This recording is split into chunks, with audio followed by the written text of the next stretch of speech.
ITV, certainly the best.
Good afternoon and welcome to the news updates at 12 noon. My name is Evan Sunokoge. President Bola Tinubu has said that the new tax laws, including those that took effect on June 26, 2025, and the remaining acts are scheduled to commence on January 1st, 2026, will be implemented as planned.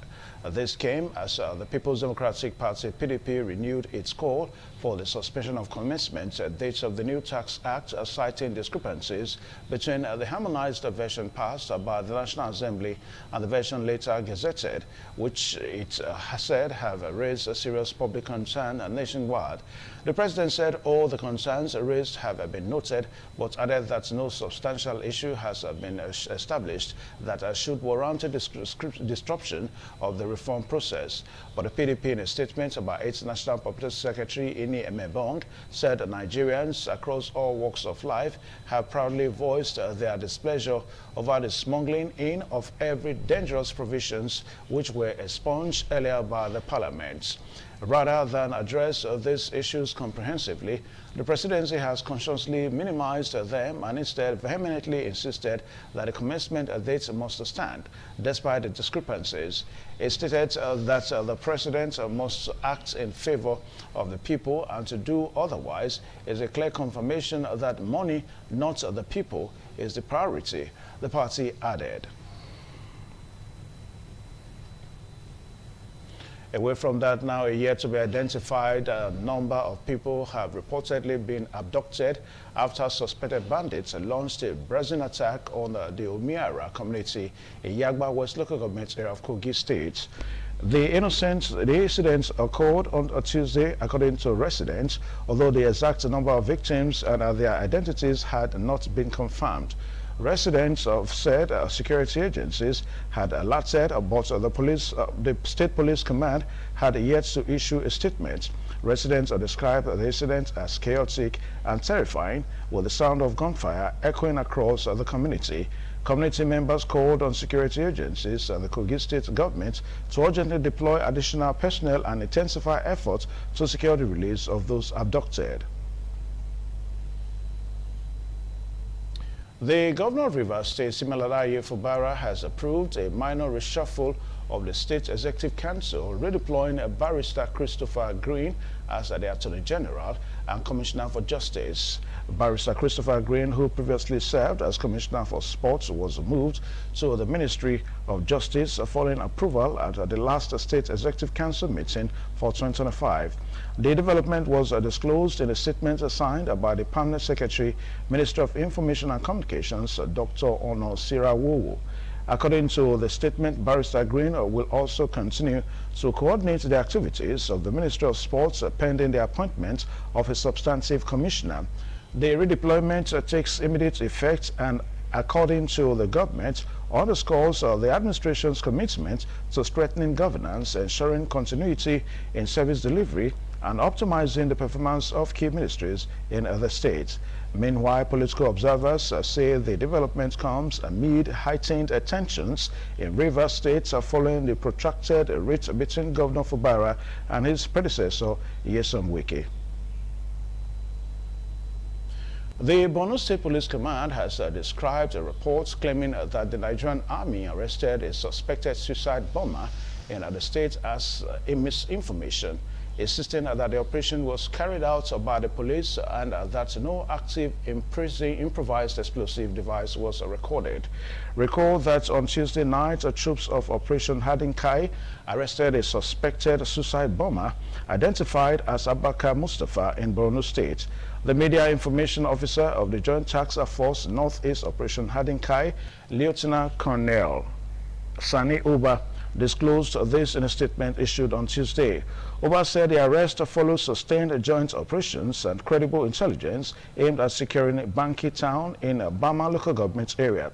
He added that the suspect was allegedly found in possession of materials believed to be components of a primed IED, indicating an imminent intent to carry out an attack.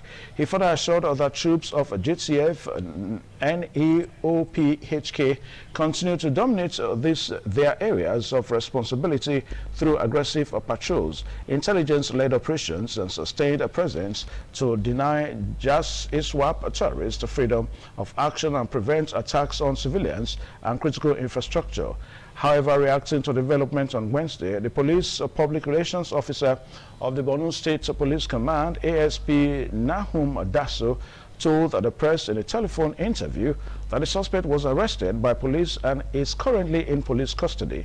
While investigations are ongoing, he cautioned members of the public against spreading unverified information capable of causing fear or panic and urged reliance on credible and official sources for accurate information.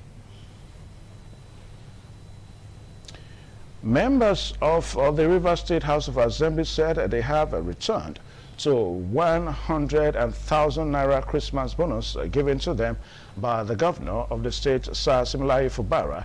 They described the gifts as unsolicited and unapproved. However, it would be recalled that the governor had released the sum of 100,000 Naira to be paid to civil servants and some public office holders in the state for the celebration of the festive season. But the state lawmakers, in a statement on Tuesday night, signed by the Chairman House Committee on Information, Petitions and Complaints, Honorable Enemi Alabo George, rejected the money. George said that the honorable members of the 10th Rivers State House of Assembly received a bank credit alert of the sum of 100,000 Naira each. They said unsolicited and unapproved amount was transferred on the instructions of the governor of Rivers State, Similaye Fubara, to the personal accounts of members. Upon discovery of these unsolicited and unapproved transfers, honorable members of the House took immediate steps to formally return the said funds to the account of the Rivers State government. Judge noted that as an institution that gives attention to law, they would not take part in anything that falls short of the law. He said that since 2023, Fubara has continued to withdraw from the consolidated revenue accounts of the state without legislative approval, despite repeated warnings from the House. In his words, therefore, with the leave of Mr. Speaker and the entire House, I seize this medium to once again draw the attention of all staff of the Rivers State government who connived with the governor and others to contravene the Constitution and laws of Rivers State, to the fact that we have become aware of their unlawful conduct.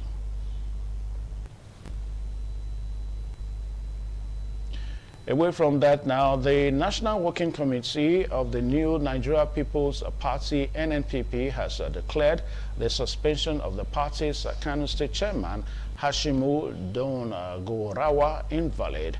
Following his suspension, Dongorawa on Monday by executive members of the NNPP in Gagari Ward, Dawakin, Tofa local government area, who accused him of fostering division within the party and promoting internal discord.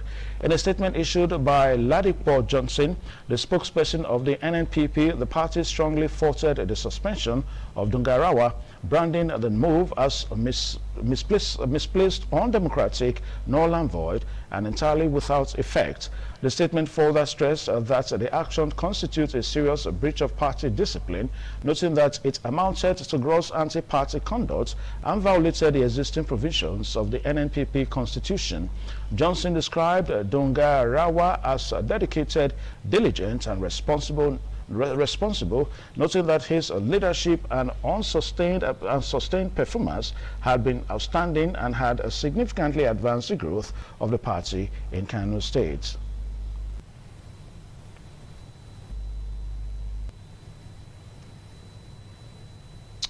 The Obaseki Council has condemned the inhuman and humiliating assault meted out to their son, Dr. Don Pedro Obaseki, by suspected hoodlums in Benin City on the 28th of December, describing the act as unacceptable and condemnable.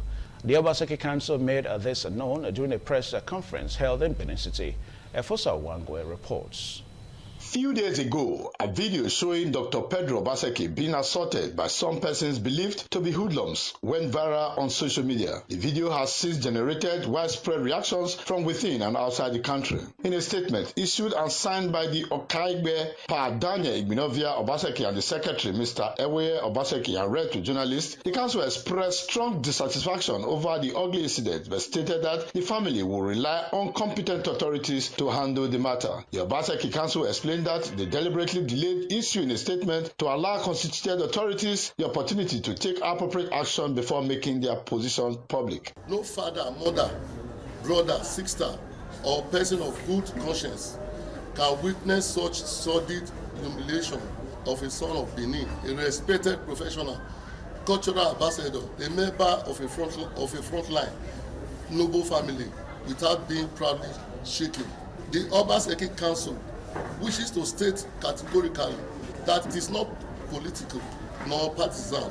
Our family has always been robust enough to accommodate diverse political views and personal conviction, provided they are exercised with civility, respect for others, and strict adherence to the law.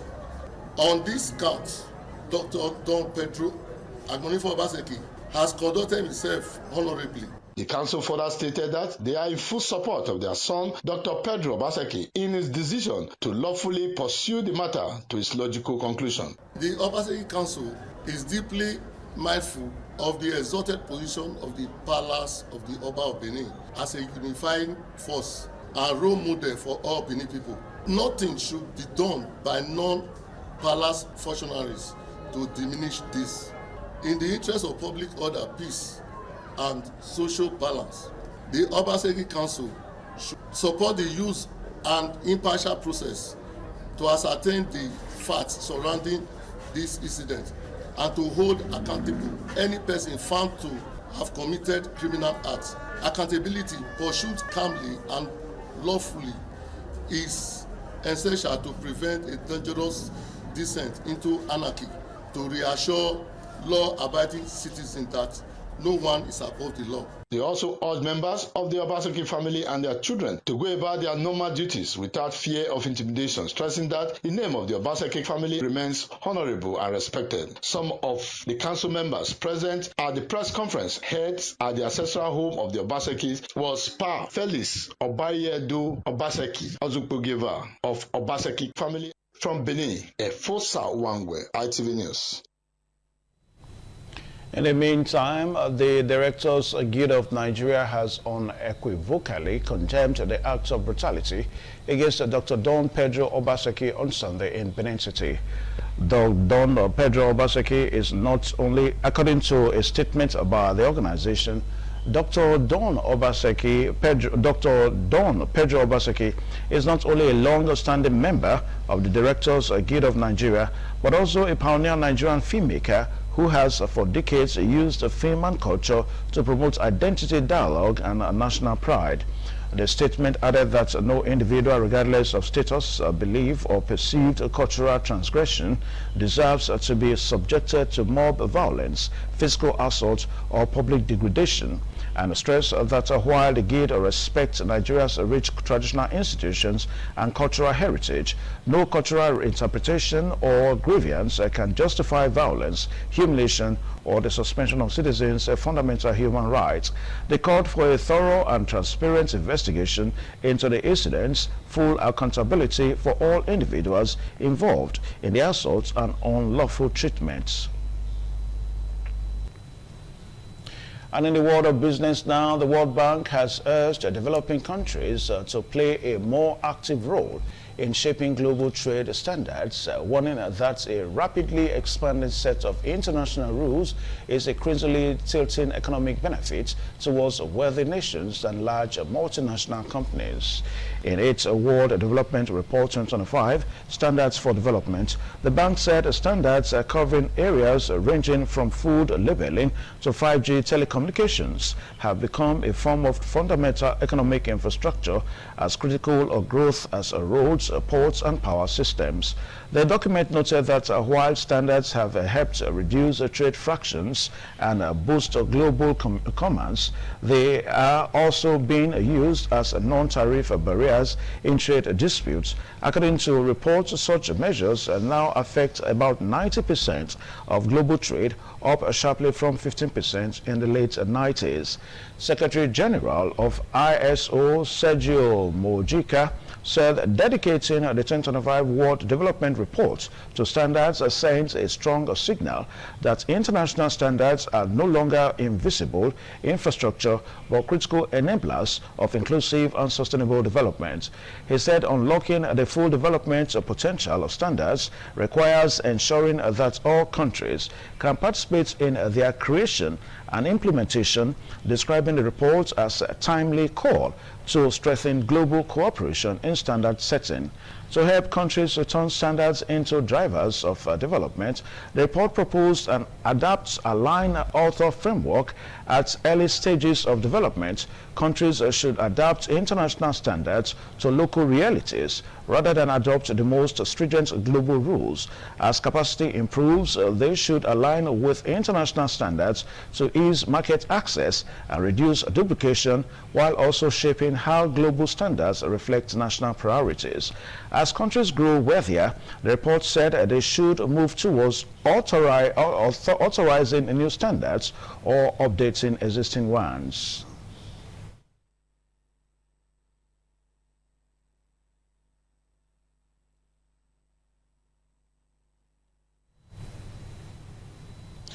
And for sports news now, Senegal won Group D on goal difference as the 10-man Teranga Lions endured a tense finale to their win over Benin at the 2025 African Cup of Nations in Tangier.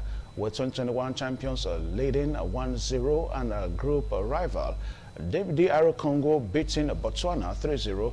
Top sports in the section was on course to be decided by the drawing of lots before Habib Diallo slotted in his side's second from Sadio Mane's pass in the 62nd minute, ensuring the move to top by a goal.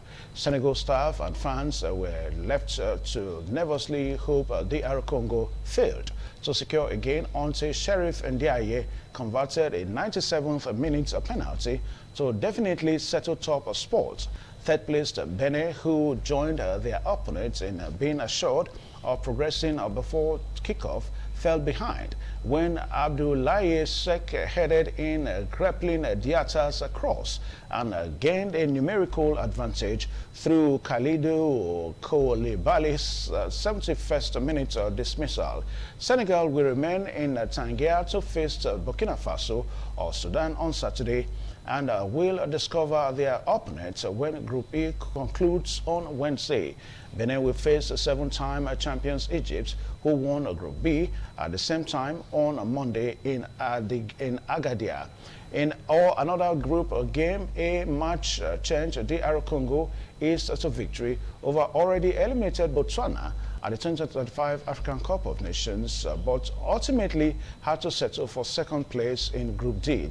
DR Congo remain in the Moroccan capital, but will face a tough last 16 match against a fellow two-time champions Algeria on Tuesday, 6th January. And with the story now, we're in the news at noon. Thanking you for watching. Don't forget to join us at 3 o'clock for the world news. My name is Evan Sunokoge. Good afternoon.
ITV